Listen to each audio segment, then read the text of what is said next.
Hello, everyone, and welcome to the very first episode of the Insert podcast name here. We haven't yet decided on the podcast name. Maybe the Talent Trials Pod, maybe something else. So maybe that's something we'll find out by the end of the episode. But for the very first episode, we have a very, very special guest. I would like to introduce you to Taylor Lindsay Noel. Today I'm thrilled to introduce a very extraordinary guest. Taylor's journey is one of incredible resilience and determination. She was once an elite gymnast poised for Olympic glory. Taylor's life took an unexpected turn at the age of 14 when a gymnastics accident left her paralyzed from the neck down. But this was not the end of her story. It was a new beginning. Taylor redefined her path with remarkable courage, transitioning from a world-class athlete to a successful entrepreneur, all while navigating the challenges of her new life with quadriplegia. Is that the right way to say it? Yeah. Quadriplegia. She's the founder of Cup of Tea, a luxury organic tea company that has not only made it to Oprah's 2020 favorite things list, but also stands as a testament to Taylor's entrepreneurial spirit and commitment to excellence. Beyond her business achievements, Taylor is a passionate advocate for disability rights, an inspiration to many, especially me, and the host of a popular podcast as well called Taylor's Tea Time, or a Tea Time with Tay, where she connects and shares stories that uplift and inspire. And I'm sure she might pick that up again once later. Today, we're going to explore Taylor's extraordinary journey, her insights into overcoming adversity, her evolution into a successful businesswoman, and how she continues to break barriers and challenge stereotypes. So get ready to be inspired by the remarkable story of Taylor Lindsay Noel. Thank you. That's very sweet. It's a very kind intro. Of course. Well, you deserve it. So I think we'll just jump into it and just start asking some questions. So for listeners who may be meeting you for the first time, could you share a bit about your background, your journey from being an Olympic hopeful gymnast to where you are today? Yeah, I started gymnastics when I was 5, and it was very evident from a really young age that I had Olympic potential. And by 7, I was part of an elite program where I trained 5.5 hours a day, and it was my entire job, life, and identity. But when I was 14, I went to a regular day of training, and my coach had asked me to do a skill on the uneven bars that I'd never heard of, which is extremely rare. I'd been a gymnast for almost 9 years at that point. And just for people that don't know, what are the uneven bars? It's the one where you're if people imagine swinging around like a monkey, okay. Yeah. Okay, I got it. Yeah, the bars. And at that point, I had seen everything, done everything, if not myself. And so to be presented with a skill that I had never heard of was extremely rare. And something in my gut kind of told me, I don't know what's going on. But when you have the power dynamics of this coach who is like a father figure to you, he's an Olympic level coach, I'm just a child.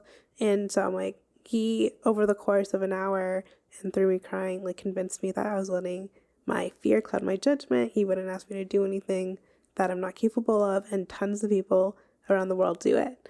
Back then, this wasn't the TikTok, YouTube era, so it wasn't a thing for me to really ask if there was a video to see. And so eventually, he kind of broke me down, and I decided to do it. And the second attempt, I landed head first and broke my neck, severing my spinal cord, which left me paralyzed for life.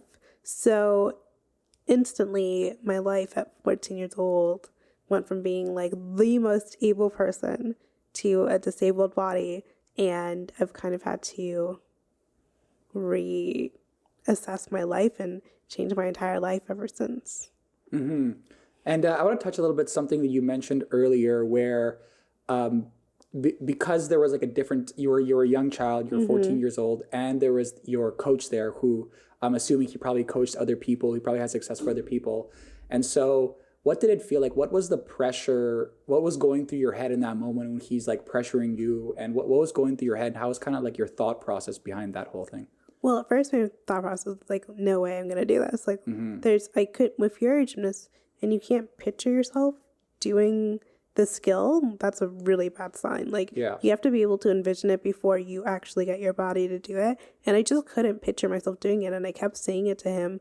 And then also it just seemed so weird that I hadn't seen it before. But he almost made me he did gaslight me because he kept saying, oh, people do it all the time. What are you talking about? And in my head, I'm like, am I crazy? Like, am I crazy for not seeing this? Come to find out now, no one's ever done it in the world.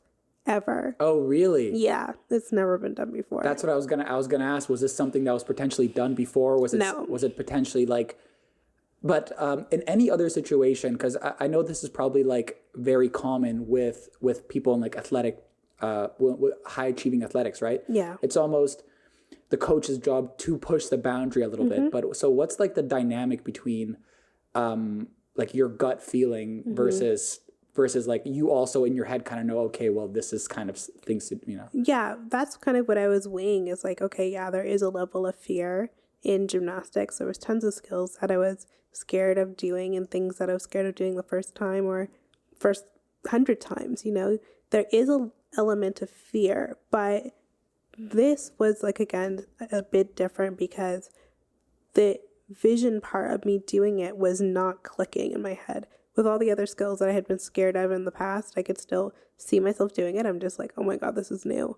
But this one is just like, there was a huge disconnect between my mind and my body. And that was something that had never happened to me before. So that was the biggest thing that made me feel different from other things. And also, like you said, there is a level of your coach wants to push you to do something, but the Gymnastics Federation has even deemed that this skill is too dangerous to compete. Like, it's just almost physically impossible from that height and that speed to do it. So I should have never been asked to try it. And he knew all of these things and just lied. And in my head, this coach sounds like he's wearing a tracksuit. He's Russian.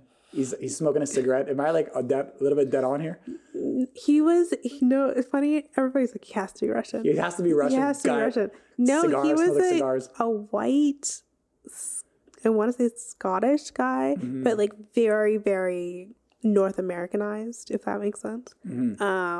Older man, definitely like old school. Yeah. Not very far off from how the Russian coaches are, but surprisingly not Russian. I want to touch upon something you said earlier too. When me and Taylor have like conversations in general, we always like move to spirituality and we always move to like envisioning. And actually Taylor was telling me about how she was, she created a vision board. Yeah. And it was I think you did it via PowerPoint and you're looking at it and you basically told me that almost every single thing that on that vision board does come to pass. So it's very interesting to me that from that early young age, you like automatically knew, like your body or something knew that's like, this is not the right thing. Yeah. Because if we look forward into the future, a lot of the things, you trust yourself a lot more. Would you say that event, obviously was a very traumatic event, would you say it increased your intuition and your trust within yourself and your confidence? Or would you say it would absolutely. It was a catalyst for me kind of thinking to myself, I will never not trust myself again. Like, it was just such a blatant statement. Like, I was right. I knew I was right. And in the future, like, no matter how many people tell me I'm wrong, if I feel something so deeply in my soul that I shouldn't do it, I'm not going to do it. And like, there's literally nothing anyone can say to me that will make me do it otherwise. It could be something as simple of like, if I'm feeling in my gut, I have like these plans to go out and I have this feeling in my gut that something is off or I should stay home. There's no amount of bribing, telling me how much fun the party is going to be. Like, you will not get me out of my house. Like, I will stay home. And I have zero guilt about that because I know the consequences and have seen it in real life of what happens when you don't follow your intuition. And it could have really big consequences. And for some of our listeners here at home, because I would like to ask too as well, I think one of the biggest skills for any person, especially entrepreneurs in general, is the skill of listening, but not just like to other people, to yourself and as well. So how would you describe, like, what does it feel like to you when you know your intuition is telling you something? How is and how do you know to listen to that? How do you know it's not just like another voice in your head, for example? That's a really good question. it's so hard to describe. It's just like, I think a lot of the time you'll also see like lots of blocks around you. So a good example was this weekend where I think I told you yesterday, like I was kind of like down to the count. Mm-hmm. And it's because I had just came back from LA, and then my friend had we had planned this elaborate birthday weekend. And when I tell you, everything leading up to this birthday went wrong. My elevator in my house stopped working the day before, so I was trapped in my room for a day. My nurse like almost canceled on me. Then I get there. When I'm about to get there, I'm feeling sick. Like like everything told me I should stay home. When we went to go to the restaurant, we booked. I called 3,000 times beforehand to make sure it's accessible. We get there, the restaurant is not accessible. Like it just, everything went wrong that day. And I'm like, wow, like my gut telling me to just keep my butt at home was right. Because there's all these signs telling me like ahead of time, like, hello, listen to me. And so again, I should listen to it more. But I feel like there's typically physical signs in your body and in your life and blocks that are pretty evident if you open up your eyes. Mm-hmm. Mm-hmm. I think that's very interesting. I think a lot of people, men, I think particularly struggle with that. Can you describe some of the challenges you faced after the accident and the transition you had to make from being like you said, like an elite athlete, right to adapting to your new way of life? Like what was going through your head? What were some of the emotions that were coming up? I was in denial for a really long time. I thought that as much as the doctors were telling me like, oh, you're not going to walk again, or like, you know, what happened is really bad, I kept thinking to myself, I'm like, no, I'm an athlete. Like, yeah, maybe for the average person, they won't recover. But if I work really, really hard in physio, like, I'll be fine. And I think the naivety of being so young really helped me in the sense because I was so not lackadaisical, but like I was so positive because I'm like, there's no way this is my reality. Like, there's just no way. Yeah. And so instead of initially going into like a depression and spiraling, like I was actually decently fine for the first little while. I think it was like year 2 where I was like, oh no, like this isn't, it's not changing. It's not, like there was incremental things that like came back. Like when I first had my injury, I couldn't move my arm at all. Then I could start moving it a little bit. So I'm like, oh, it's encouraging, you know? But then you hit a peak of what your level of injury can do. And when that happened, I was like, oh, damn, like this is a lot worse than I thought. And that's when the mental health aspects of everything kind of started kicking in, which is all around being 16 at the same time. So that's already a hard year for most people. Yeah. Transitioning from being a teen to, I guess, later teens. So it was just a lot going on at once. And it was at times extremely overwhelming, especially mentally. Mm-hmm. And when did you like realize, or when was there a moment where you're like, I think I needed that. I don't know. Okay, I think we're good. Was there a moment where you like, where it was almost like the valley of despair and you had to accept it all? Or was there like ever a peak low? And how did you like deal with that? There was definitely peak lows. Yeah. There is, you know, thoughts of, it's funny. No, it's not funny, but it's like, I had like a period of time where I had a thought of suicide, but I was like, this is hilarious because if I wanted to commit suicide, I would need help because I'm that disabled. Like, it's just like one of those things where I'm like, what is my life now? Like, what? I don't even have control of that. And it just was one of those moments where I'm like, this is so dark and so bad humor. But it just kind of, I think, again, spoke to how young I was. It's just like, I don't know what I'm going to do. And it was scary. And yeah, it was just so overwhelming. I don't even know how to describe it. Mm-hmm. So yeah, but then when you did accept it, because I'm assuming you had to at one point, right? Yeah. And what I think is really powerful and unique about your story is I feel like even me, if I'm put in that situation as you, like, I feel like I would definitely spiral, or I would let so many more excuses in my life. Like sometimes I think to myself, like all the excuses I make up why I don't things do right away. And I couldn't imagine your position. So what is like your source of like strength to go forward, or how did you really find the way to overcome and almost transcend, I would say? I think it's my family and friends, definitely. Especially my mom. She's a single mom. She's an immigrant. She, is like a badass woman. She is, yeah. Yeah, you've met my mom. Ryan is a badass. Yeah. She's a lot, and she's everything at the same time. And it was kind of one of those things where she's like, you have this injury, but that doesn't mean your life is done. Like, I still have high expectations for you. Your brain is completely fine, and why can't you still be an achiever? And also, just I think being an athlete, like, you always have that mindset that, like, you work hard for something. You set a goal, you work hard, and you achieve it. And so why would that be any different because I'm seated?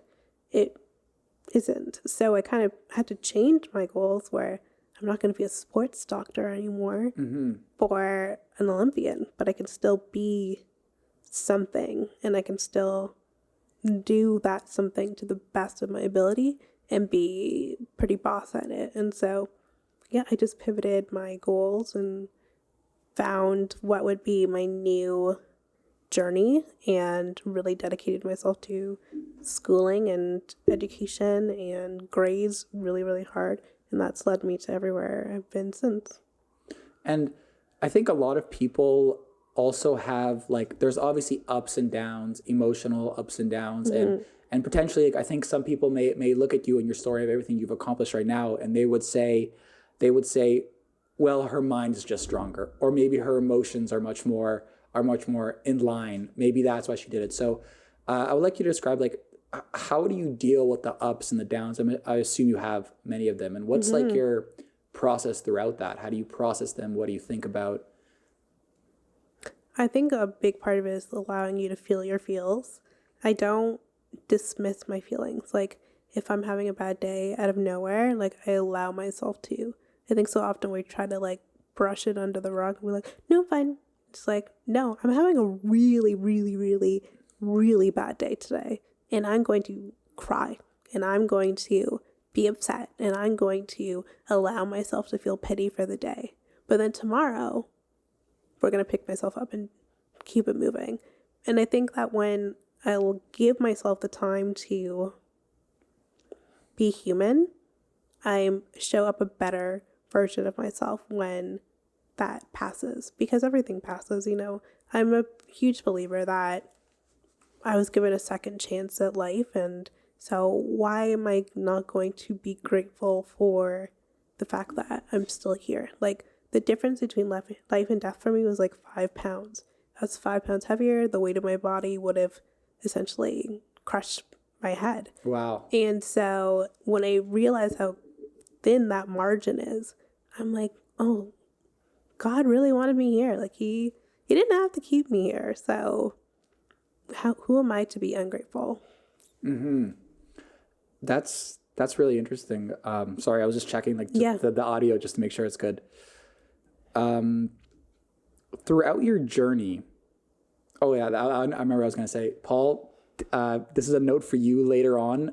Feel your feelings, because every time I don't feel my feelings, I have big problems too. Oh yeah. I think this is actually a struggle with a lot of people, because for me in particular, I can only speak from my own personal experience, but it seems to me something that I've just learned right now is, like, you don't avoid things. No. You feel them, you head them head on. There's no snooze button on these things. Yeah, and I think a lot of people, especially in this generation, there's a lot more, these emotions, you shouldn't feel them. You should feel these ones. And then those get pushed away or avoided with whatever, drugs, alcohol, marijuana, whatever, those kinds of things. Yeah. But it's like physics, it comes right back. So do you find that taking the time to process the emotion in whatever way that you need it to be processed, is there always like a lesson in that emotion, or is there something that, like, it's trying to tell you? Yeah, I think it's trying to tell me, like, I feel like I you know what's so funny? I don't feel like I've gone and had as many roller coasters as people would expect.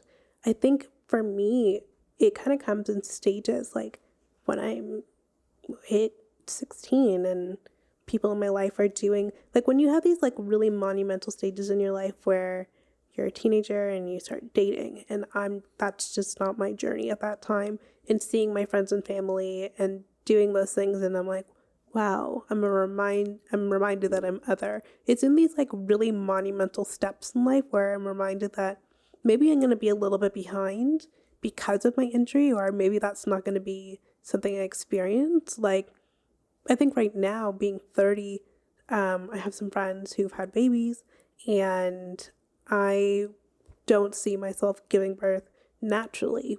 And as much as I've like frozen my eggs and can very much so have tons of children, you have to mourn things that you really looked forward to. And so I find I get these emotional ups and downs, ebbs and flows at these monumental stages, and not so much in my day-to-day life.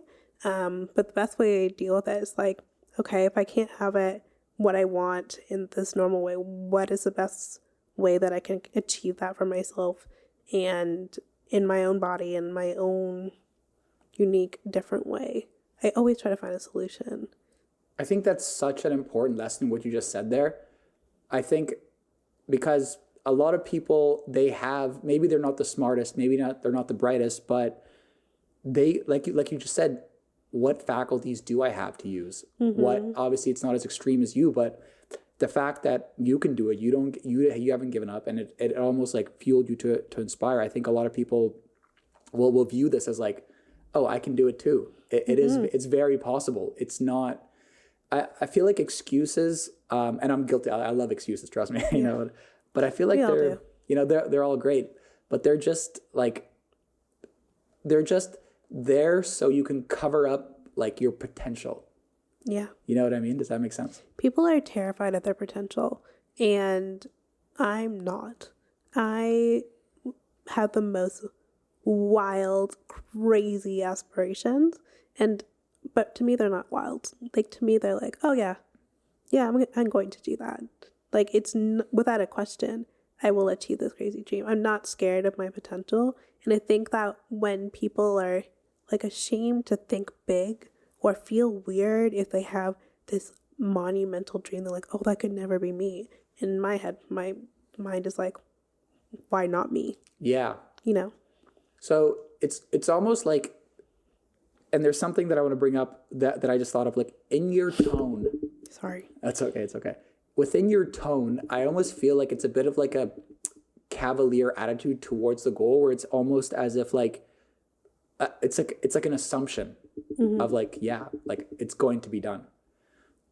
And do you think like that assumption is what, like, just because you assume you can get it done, it just almost propels you towards getting it done? Yeah. Oh, I love proving people wrong. I love proving myself wrong.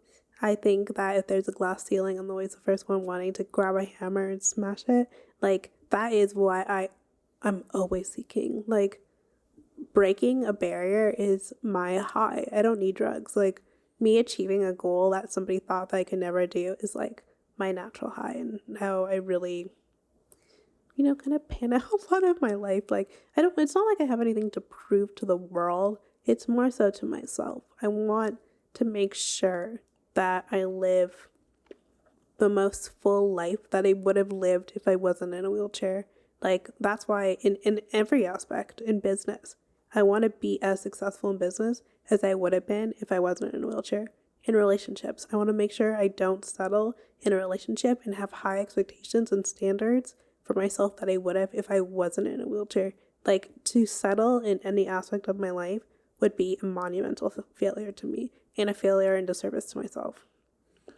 I think that's such like an admirable mindset, and I feel like it's more than just a mindset. It's almost like it's like your spirit, like your just the way that you like approach life about it too.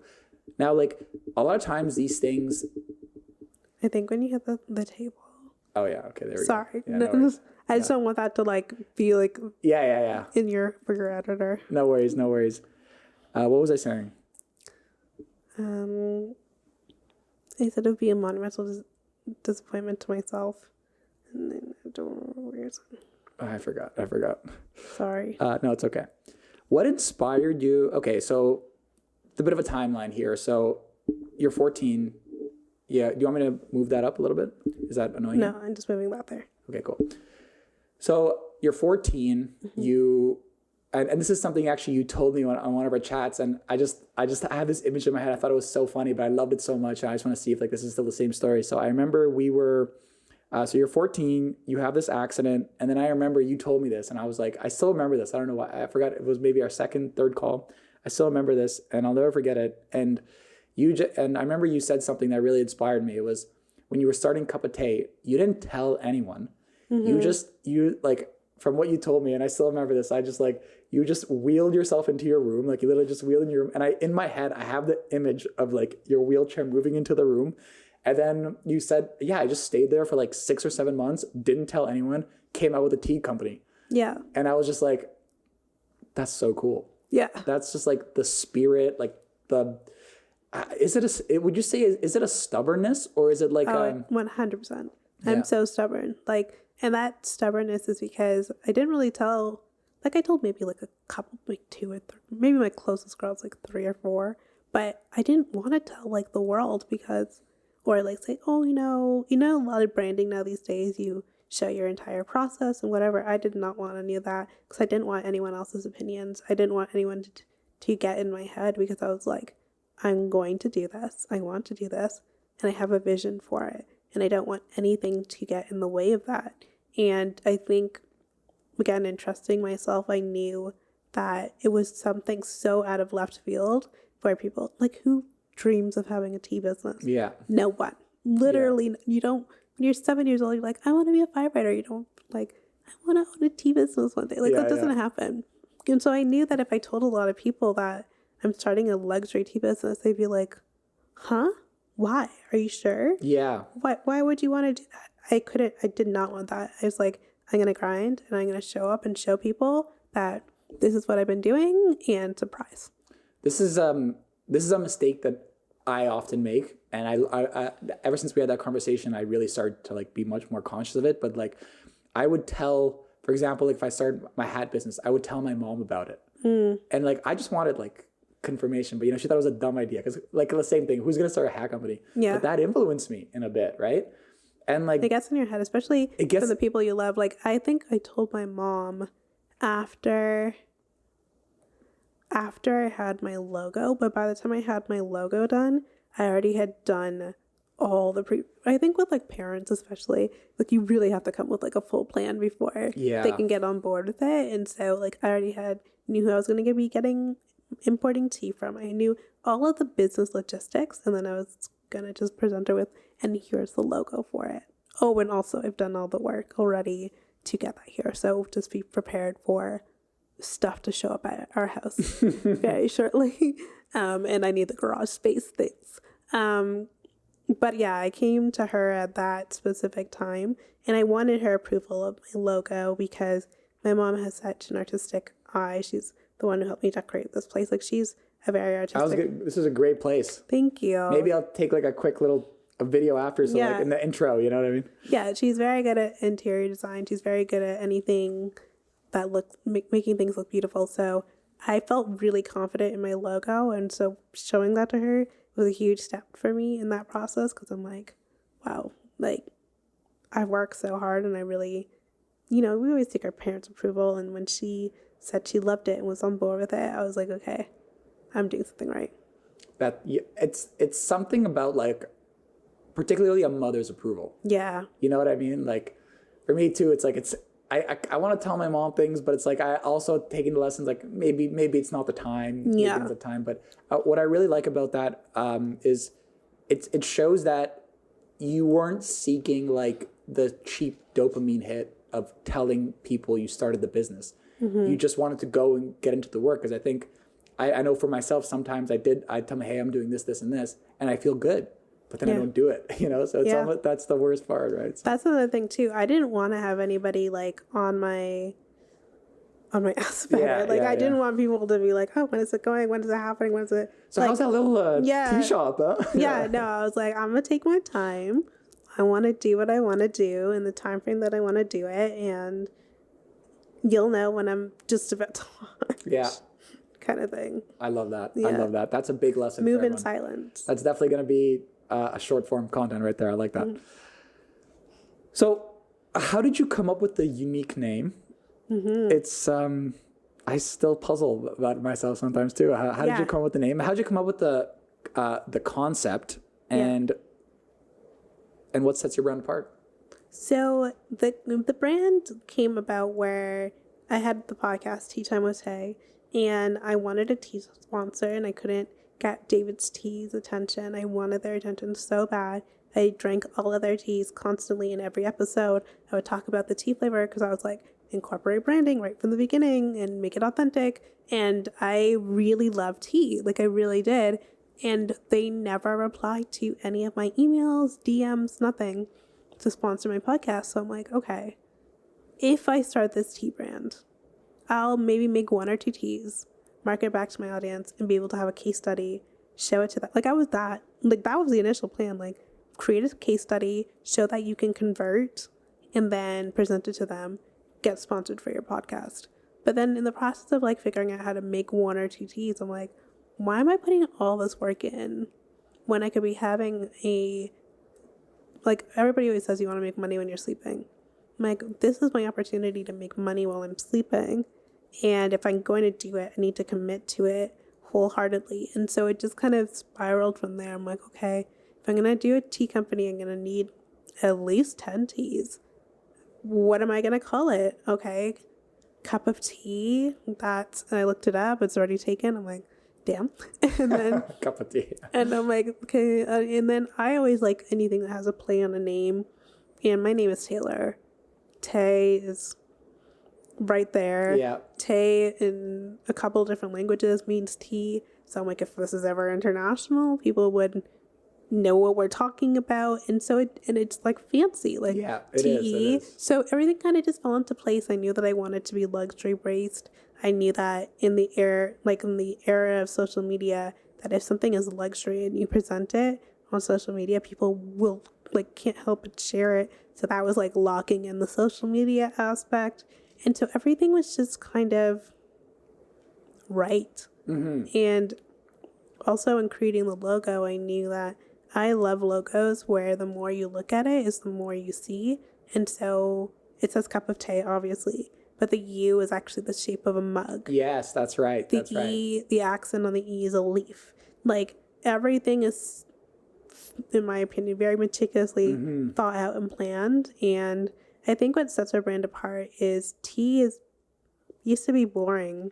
I feel like tea used to be something that we didn't really get excited about.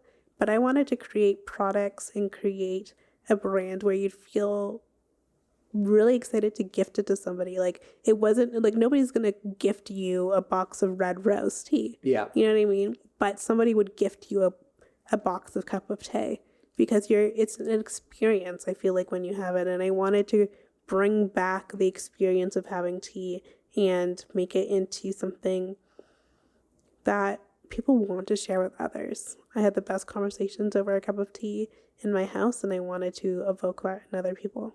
And I want to say too that I love her. That's true. Like, when she says that the tea is an experience, it really is. Like, the packaging it comes in, the black, and it feels so nice on the side. I think you got the gold and maybe silver too sometimes, right? Yeah, we have on our shipping boxes are gold, black with silver foil. Like, everything was thought of through and through.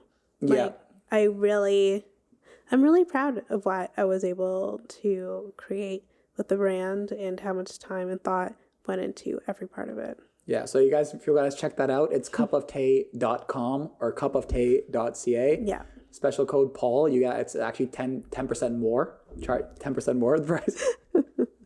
Yeah, so check it out. Highly recommend it. And Taylor actually also has a tea shop.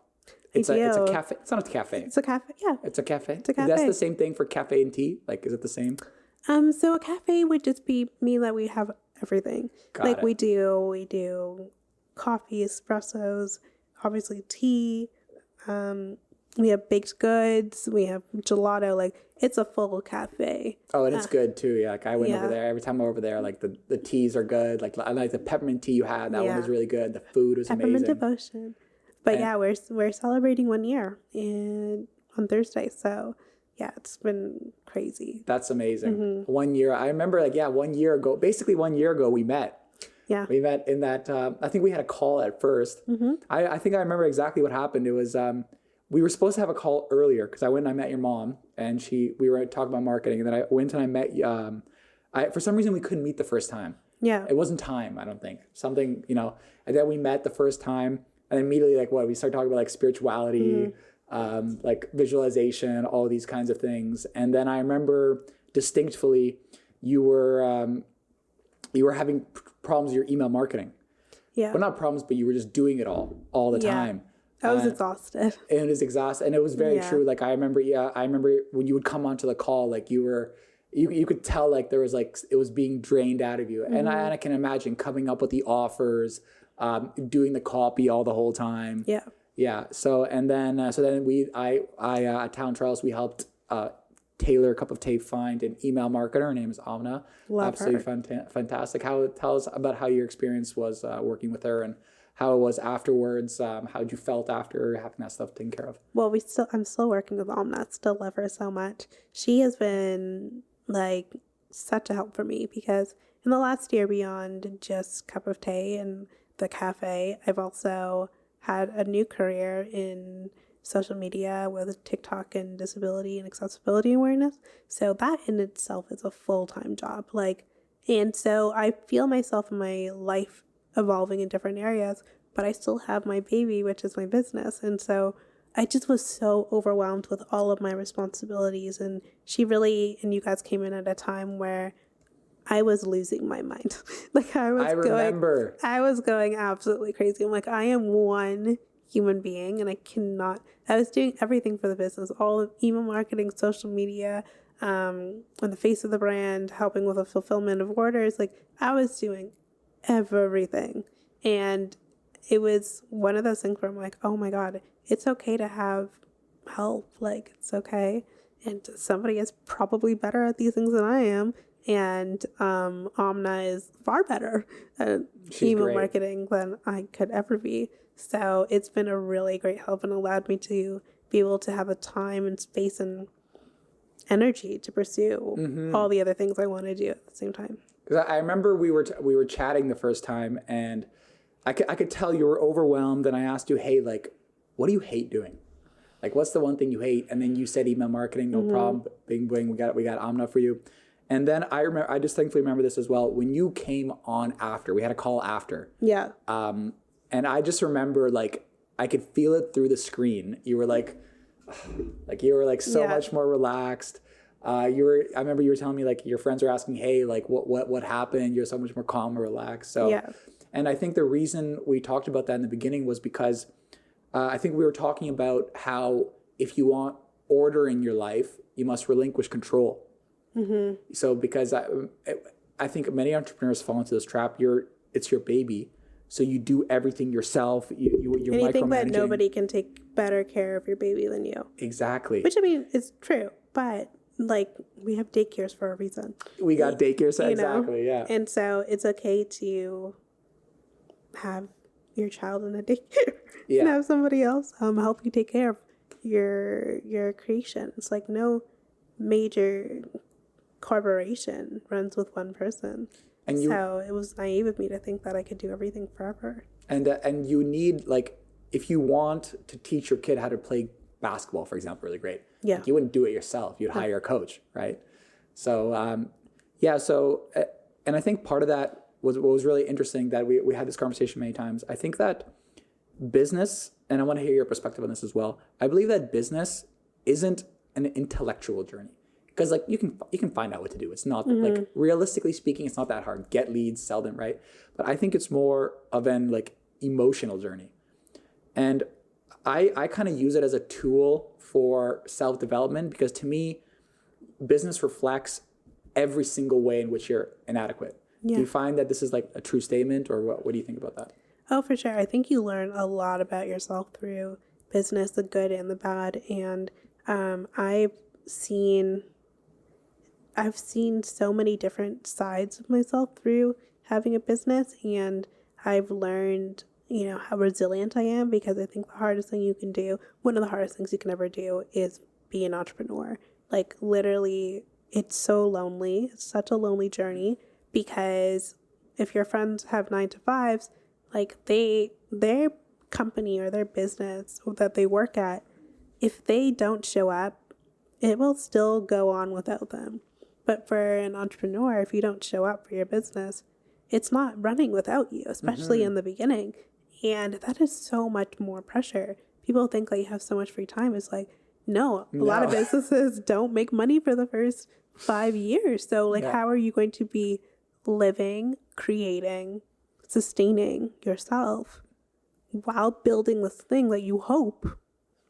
There's no even guarantee. Yeah, there's no guarantee. How many businesses fail? Most of them. Most of them, exactly. And so it's like, you are taking a huge gamble on yourself, and it is not an easy road. It's not for the faint of heart, and you will learn so much about yourself in that process. And I've learned, for me, that the sky's the limit. Like, I literally don't think there's anything that I decide that I want to do that I can't. And maybe it's really cocky, but I feel like if I decide I want to do it, I'm going to do it, and I'm going to do it well. And I think Cup of Tea has shown that to me in the successes and wins that we've had, that I wasn't even really overly seeking, but I just knew deep down that the business was worth it, and I had put in the work to be able to be in the positions and rooms that we eventually ended up in. And I guess the big question is, like you said, entrepreneurship is not easy. It's emotionally, I would say, very, very taxing. I feel like if you had no emotions, you're making 100 calls, like you're okay. Yeah. But emotionally and spiritually, it's quite hard.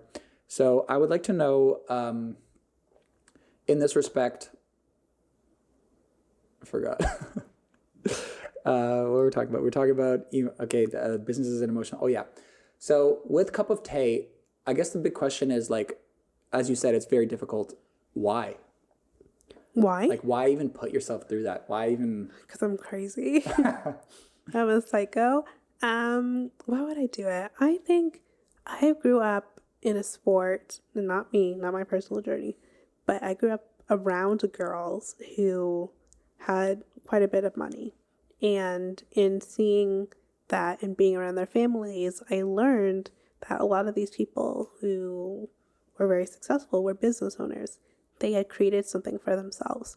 A lot of these people as well had generational wealth, and I had never experienced that in my family.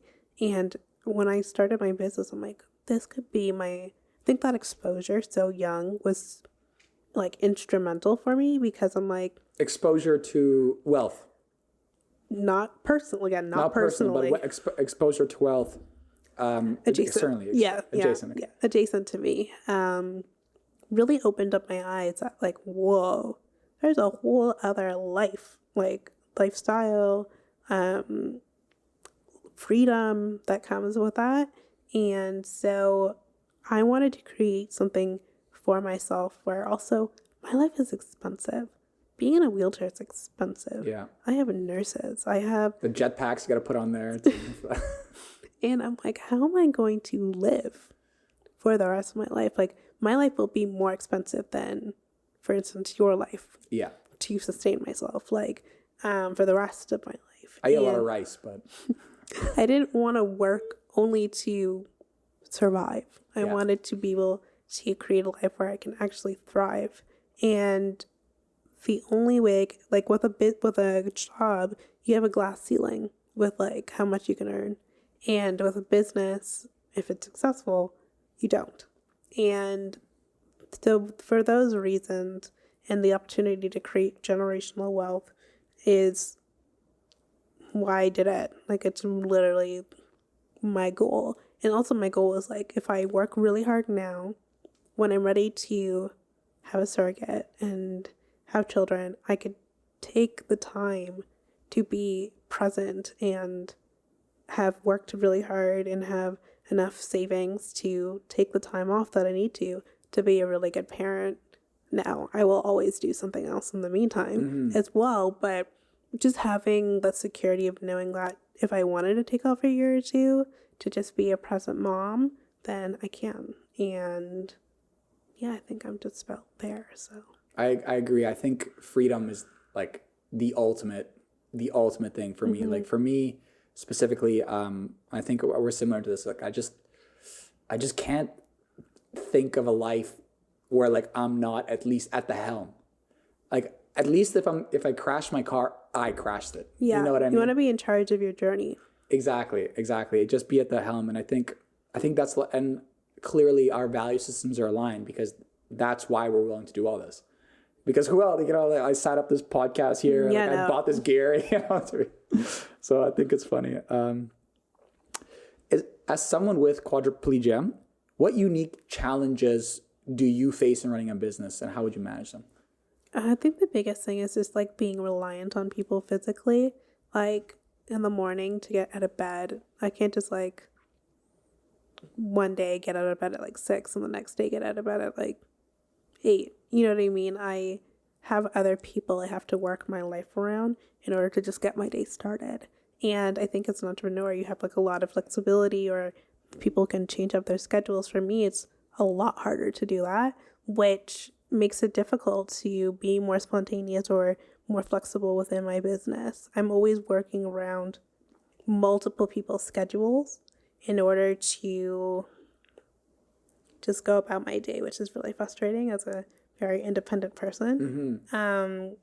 Also the factoring of like I guess people could see it as like, you take time to go to the gym, but like I have physiotherapy that I still go to, not as many times of the week as I used to, but that's still something I factor in. And just in general, like not having finger use in my hands, sometimes things will take me a little bit longer to do. There's a bunch of things working around if I'm in pain. But again, I try not to. I'm not a big complainer. No, you're not. No. I'm really not a big complainer. And like, I just kind of think like it is what it is. So let's do our best with what we got. So how do you stay effective or efficient? Because I would assume that because you have all these obstacles, like it's you had to at one point be like, well, how do I spend the time that I do have? You have to be really good at time management. Like the amount of things I get done in a day. Essentially now I have 3 full-time jobs. I consider the online business a job. I consider the cafe kind of another job because it's different, very different than the online business. And then social media. Like I have 3 full-time jobs. And it often surprises people how much I can get done in a day. But it's just for me, like there's sacrifices that come with that too. I stay up really late. Like I'm up till like 2 a.m. sometimes working.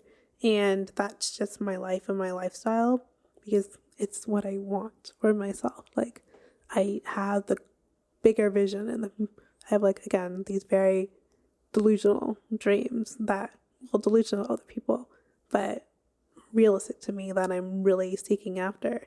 And I know that I have to put the work in now in order to get there. And so I just keep that at the front of my mind, and the day-to-day of it doesn't really bother me because I know where we're ending up and it's a really great place. And what is your, like, how do you get all the drive to do this? Like the athlete, the drive you have to do all these things.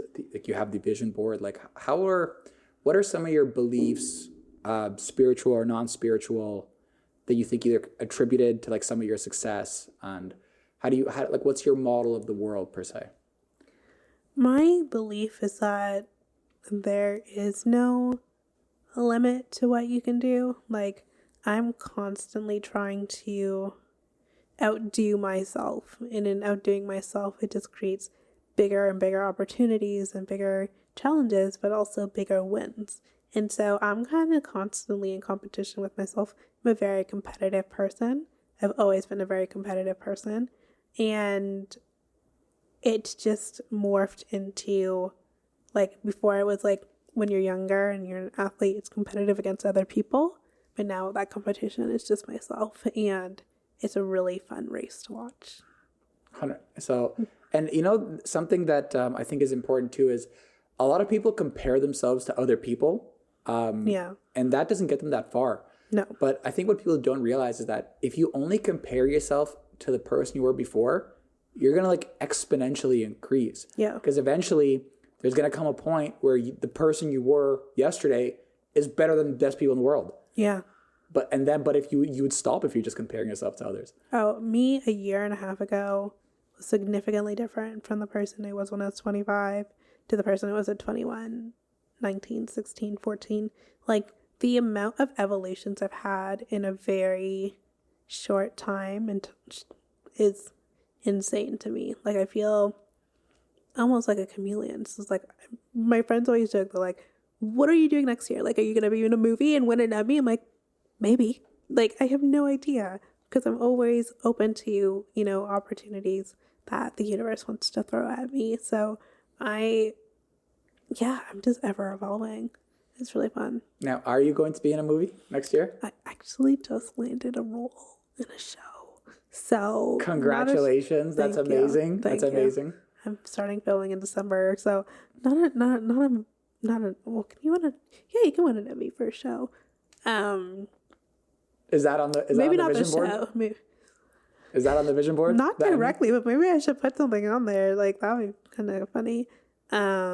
Yeah, it's just like another opportunity that kind of landed in my lap that I'm like, this is really fun. And I shot a show last year as well, for an Amazon series, which just has been delayed because of the writer's strike. Mm-hmm. But yeah, it's coming out hopefully soon. It's supposed to come out this summer, but send me it. I'll watch it. I'll 100% watch it. It's actually it looks like it's gonna be a really good show. Oh yeah, I'm really excited. Now I'm excited. Now I want to know too. So what kind of opportunities have you had it as like leveraging your story and all this kind of thing? I understand that. So tell us a little bit more about, because I know you've had deals with Oprah, for example, for her favorite things list. So how did that come about? Her team found us on social media in the peak of the pandemic and reached out and said they wanted to consider us for her December issue, which is her favorite things. I knew that because I'm a massive Oprah fan my whole life. And so it was insane. It turned into weeks of sending our products to her. I remember specifically like kissing the box that was going to like her home in Santa Barbara. I was like, this is like, I have Oprah's address. Like, this is insane. Wow. This is insane to me. And we literally sent product to her home. And to know that she would like open up our product in her house, try it, and like give the feedback of, yes, this is good enough to be on my list. It's just And insane. You kissed the box, and she probably touched the box. Yeah. So by the transit of property, you kissed Oprah. I kissed Oprah. Yeah, pretty much. That's a good clip right there. She kissed Oprah and I are really close. I kissed Oprah. No. And it was life-changing. Mm-hmm. Like, it was... Did you ever get to meet her? I never got to meet her because of the pandemic. That's right. Yeah. And even the year after, when they're like, oh, we can maybe do that. Like, it was still kind of the pandemic. Mm-hmm. So that never came yet. Haven't met her yet. But I will. Yeah, for sure. Obviously. 100%. Obviously. I remember I met Tony Robbins one time at this event, and I shook his hand, and he's a big guy. I don't know if you ever met him. He looks huge. He's huge. He crushed my hand. I had to get it prepared. Mm-hmm. No, I didn't. But I was just like, I told him, hey, I'll see you again. So we'll see. That's my guy. And what about, and you've also had some partnerships with the NBA, the WNBA. Mm-hmm. How did that come about? By the way, I just want to say, so you see, she got that opportunity by posting content, getting out there. That's the most valuable thing. Yeah. That's the most valuable thing, yet no one does it. Yeah. Well, I don't do it. Now I'm doing it. So the WNBA, the NBA was first, and they were celebrating their 75th anniversary, NBA, and they wanted to create unique items with a variety of small businesses, and they found us again on social and loved everything about the brand. So we created a limited edition 75th anniversary bundle with them. It was a beautiful silver box with like all the like WNBA logos and everything. It was such a beautiful collaboration. I got to bring in my photographer that I use for my business, and he was the official. I like pleaded with them. I'm like, I will do this as long as you allow me to use my own photographer, because I wanted to use our team. Because I'm a big proponent of like, if you're in a room of opportunity, like open that door and try to bring someone in with you. And yeah, he shot my Oprah stuff, and he also shot the stuff for the NBA, and it's a huge opportunity for him. So it just was like the perfect thing. And because our collaboration went so well with the NBA, that was an introduction to the WNBA. So we also did a collaboration with them, which was really fun, for their first ever game in Toronto. And it was wow, great. That's amazing. That's amazing. Mm-hmm. So from all the actions that you've done, what do you think some of the key business actions or actions in your life that have produced like the most results for you? I mean, there's nothing bigger than Oprah. Like, yeah, true. That Oprah was, to this day, still gets me indoors. Like, she just has it's Oprah. Like, you know what I mean? It's exactly. Oprah. Yeah, so I think that was definitely the biggest one. But truthfully, every opportunity that I get kind of opens up a new door. Like when I got our products into the Grammys and Oscar gift bags, like the press from that, I think was the first time the NBA reached out. Like, we saw this in the press and we checked out your page and we really liked it. Like, how is the Grammys? Can we do something together for the 75th? And so everything leads to the next thing, because the industry outside of the tea industry, but like media industry, is very small. So when there's a whisper about a brand or something, that travels really far. Mm-hmm. And what I've learned in business is that you never, ever know who you're talking to. Like, you never know who they know.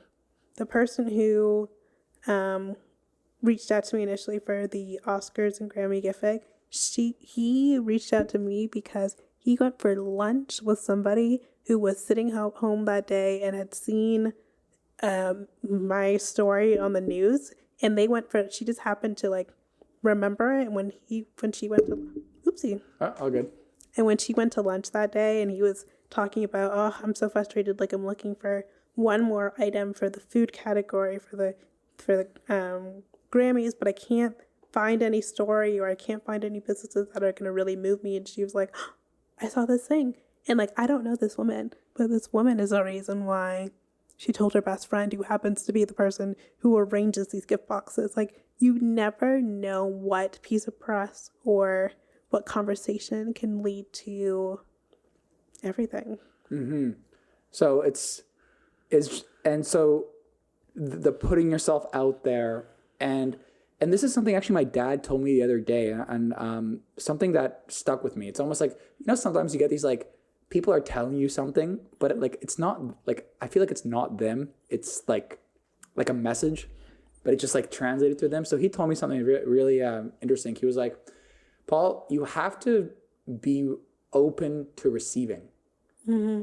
You have to be open to receiving the either gifts, or when people ask you give you help, you have to be open to it. And I really thought about that, and it was really interesting because it came in a moment where like I realized I wasn't open. Yeah. And it's not even like I'm open. It's like an energetic thing. I don't know if you understand. Yeah. You know what I mean? I'm always open. Like I said, I'm open to receiving, like, whatever the universe, like, opportunities come my way. Like, I'm the most open person. And that's why, again, my life changes so drastically so often, is because I'm like not limiting myself in what my path can be. I'm not limiting that, like, oh, I thought I was going to do this, but now I'm doing that. Like, that's fine. Cool. Mm-hmm. Like, there's no problem with that. Like, I'm not set in stone on one thing. Like, yes, I have dreams and aspirations, but if they change, like, I'm fluid. You're fluid about it. Yeah, very fluid. Do you think that had the accident not happened, do you think you'd have as much will and as much fortitude to continue and move forward and kind of do these things? Or do you think that kind of like was a catalyst to really get you like, okay, like anything's possible. Like I have to kind of. I'd like to think that it'd still be the same person, but I mean, trauma changes you. Yeah. And it's impossible to know. I think that I would have really good work ethic. I don't know if I would fall in line and just do something average and not overly challenge myself, but I also don't feel like that's me. I feel like I'd still find a way in a very different, I wouldn't have opened a tea business, I can tell you that. Yeah. But I feel like in whatever journey that I did, I would find a unique way to transform it and make it more than what it usually is. 100%. So you think it was like, it's always within you. Yeah. And then 100%. So I know from your TikTok and your socials, you've advocated for accessibility and inclusivity, especially in educational settings. So how has this advocacy impacted others, and what changes do you hope to see more in the future?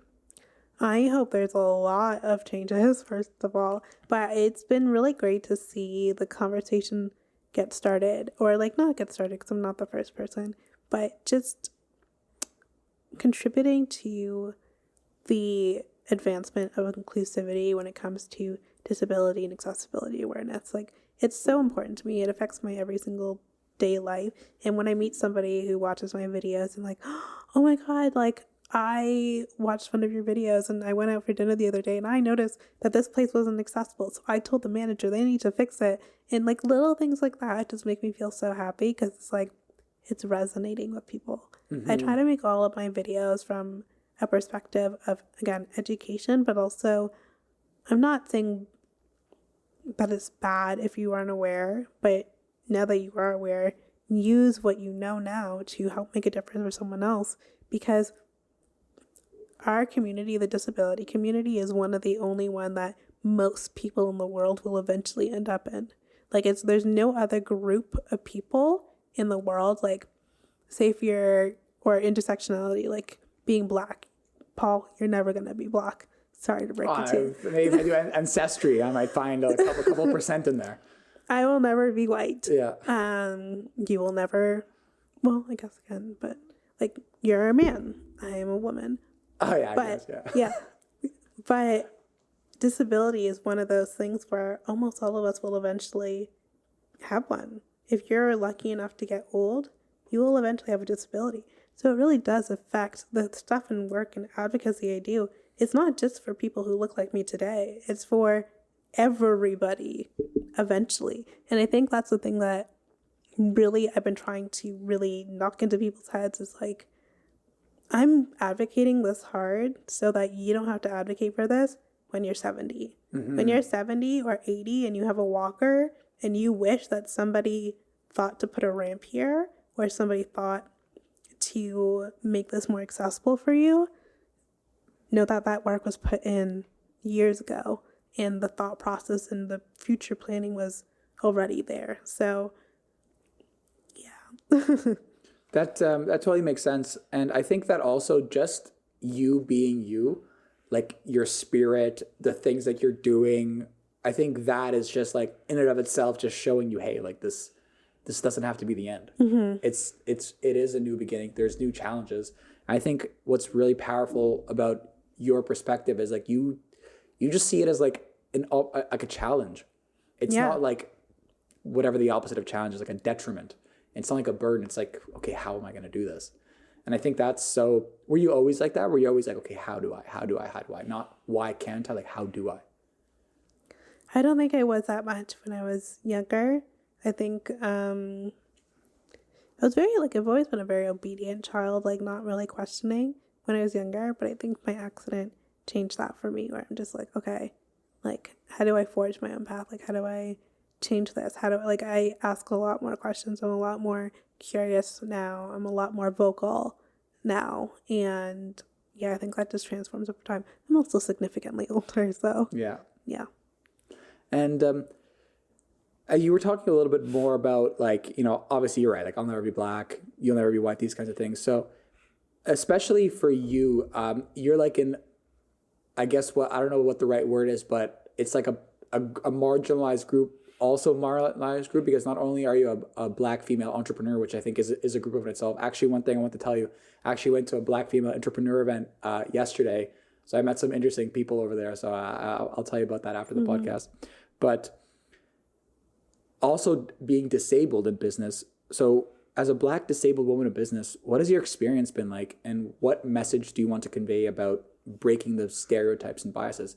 And the one thing I was trying to figure out, like, what is the main thing within, like, say, the Black community for entrepreneurship, for these kind of things? And tell me, I don't know if this is right or wrong, but what they basically told me, it was they need a community of people to support each other, because the parents are like, no entrepreneurship, no, you get a job, this is what you do.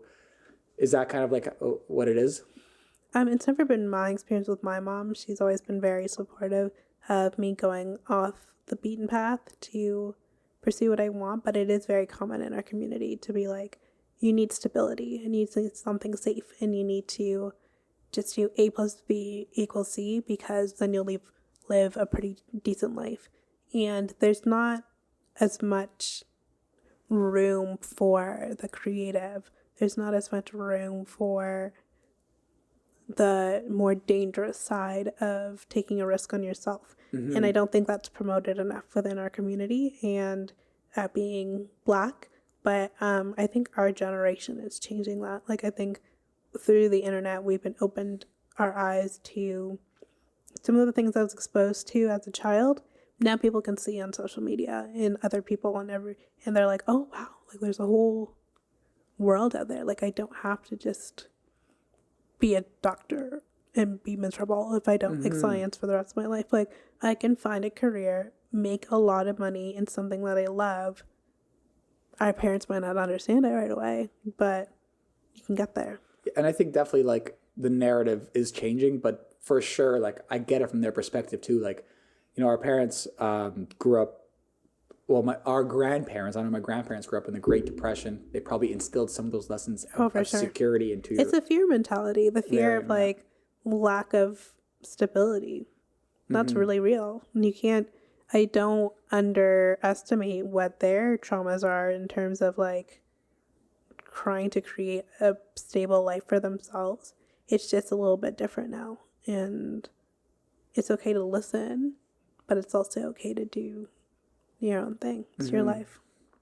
So it's like, and I think another thing to tie into what you said earlier, I think it's good to just like, don't tell them, just do it. You don't have to, I'm a big believer, you do not have to tell everybody your dreams. I would encourage you not to tell very many people your dreams. And yeah, it's okay to just move in silence. Just so you know, we've been about 1 hour, 10 minutes. Do you want to keep going for another 10 minutes or anything you're good? Okay, good. Because I got a few more over here. So I see that you contribute a portion of the profits to mental health causes. Why is this cause significant to you, and how do you hope to impact the community through the business? Yeah, for me, it's like the mental health journey with post-accident was way harder than the physical ever was and ever will be. And it's something that's not talked about a lot in my community, being Black. And I wanted to find a way to raise awareness about mental health and not make it so stigmatized, and make people understand that like we work at our bodies and we diet and we take so much time for our bodies, but we don't put that same emphasis on like working at our minds and like really making sure that our minds are okay, doing a dissection of like, am I healthy? Is my mind healthy? And I think that's what therapy and mental health advocacy is really advocating for. And so, yeah, I know for me, just taking control of my mental health and getting it squared up was a game changer. And yeah, just hope that by donating, we can continue to raise awareness. I think what's very fascinating about what you were talking about mental health and some of the words that you were using really captivated me, where I think that you specifically, you have this inherent quality, which I think is very, very important. I'm trying to instill within myself, within my entire team. I'm trying to instill the quality of like extreme ownership. And what that is just to own everything in your life. Like own everything. Everything's your fault. And take responsibility for it all. And I think because you were talking about taking control of your mental health. So that kind of implies to me that you have this like ownership of your faults and of your strengths.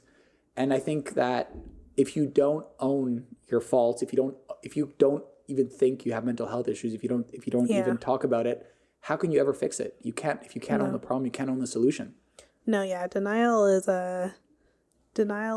horrible. And if you aren't able to be honest with yourself about where you're at, then yeah, there's no path forward that's going to be consistent. Like you'll falter and continue to falter until you have like that honest conversation with yourself, like, maybe I'm not doing okay. And now that I recognize that, what do I do to be okay?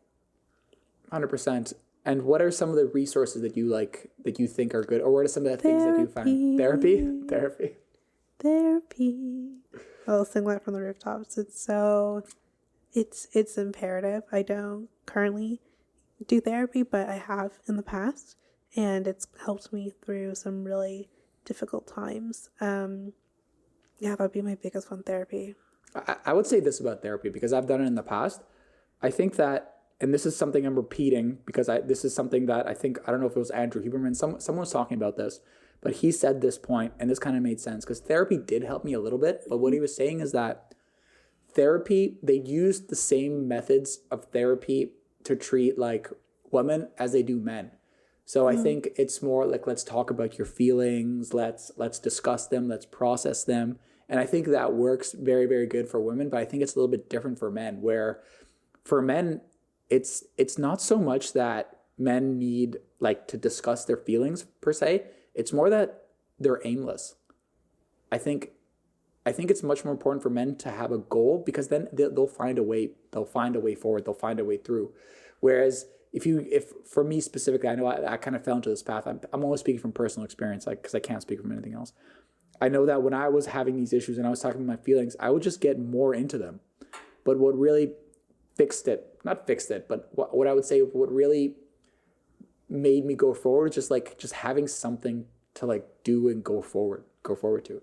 Now, was that something, was that kind of like the process of your therapeutic process, or is it more just processing and coming to terms with? I think for me it was more like getting down in the thick of it, like not necessarily like what's next, but it's like, how do we consolidate the past in order to have a brighter future? So it's definitely a lot of like feeling like you're going backwards. And at first you're like, why am I doing this? Like this seems counterintuitive, but for me, it's a part of the process of healing. Of what do you mean by healing? Like healing? Not feeling burdened by things that once used to trigger an emotion in me. Like figuring out how to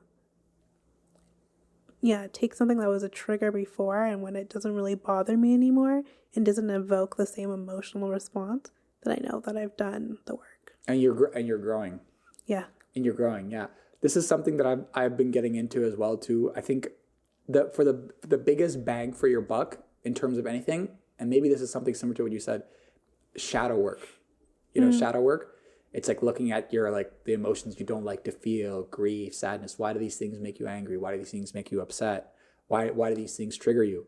Because I think those things are like metaphorical sandbags within you, and you can use your will, like a hot air balloon. You can use your will to float up, and the sandbags are drop you down. So I think what you're describing is like a process of like, I would say releasing, right? Yeah. Yeah. Definitely. I got a few more here. And what are some of the most, no, I think you've answered that.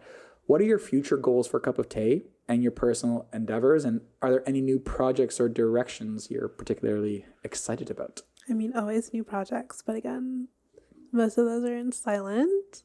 That's true. Silence. But I mean, one aspect of my life I'm exploring more is like acting, actually. Yeah. So acting. Yeah. Acting. Acting. I mean, acting. Yeah, I just feel like there's been more opportunities. It's become more inclusive in film. So again, open to those opportunities. But I think the biggest thing for a cup of tea is I actually see myself like, selling. I feel like I have so many different aspirations that I feel more passionate about currently. And selling doesn't mean like stopping the business. It means that like somebody else will take what I've done and continue to grow it. And I still want to have like a portion of it and still get residuals and I'd be happy to still be the face of it. But I just think it's time for somebody to take what I've done and make it a $1 trillion business. You know what I mean? Mm-hmm. Somebody with experience to grow it beyond what I've been able to do. And I think in letting go a little bit, it'll give me so much more time for myself to really get into the work of accessibility and disability advocacy. I feel like that's just really a big part of my why in my journey. And I just feel really passionate about going after that with my full force. So who knows what. Have you always had this like sense of why or sense of purpose, or is this something new you developed? It's new. It's definitely new. When you have something so traumatic and life-changing happen that young, you're like, why the heck would this happen to me? Like, I was 14, I wasn't a bad person, I didn't kill anybody, like, why me? But now I feel like in my why, I understand that I probably have one of the better attitudes, composures, resilience to be a change for this community that's so often overlooked. And maybe my position in life is to leave a really big, lasting impact and positive change. And I just feel more and more like I'm doing the work that I'm supposed to be doing the more I do Access by Tay, like my TikTok and Instagram and public speaking and things like that. Do you ever feel like guided per se? I do. I feel like there's like, I can't see the end of the plan, but I definitely feel like I'm on a course that was made for me. Like I don't feel lost. Mm-hmm. Even if I don't know where I'm going next, I don't feel lost. I'm like, okay, trust the process. That's good. So it looks like your spirit guides are looking out for you. Yeah. Awesome. Well, to wrap up, first of all, thank you so much for coming on. I think this was great. I think we went a little bit over an hour, which is great. Good, a lot of good things. I think it's very, very valuable. I know I'm going to be reading over it and looking over it again. So to wrap up, what overarching advice or message would you like to leave to our listeners, particularly those who may be facing challenges or seeking to start their own ventures?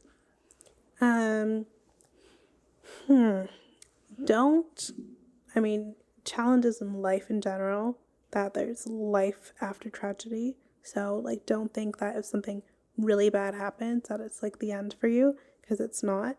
And I think in terms of entrepreneurship, that like, you are more capable than you could ever imagine. Like nobody expected a Black female disabled woman to have a successful luxury tea business. Like those aren't things people write out, so don't let the fear of not having seen your story being created to stop you from creating it yourself.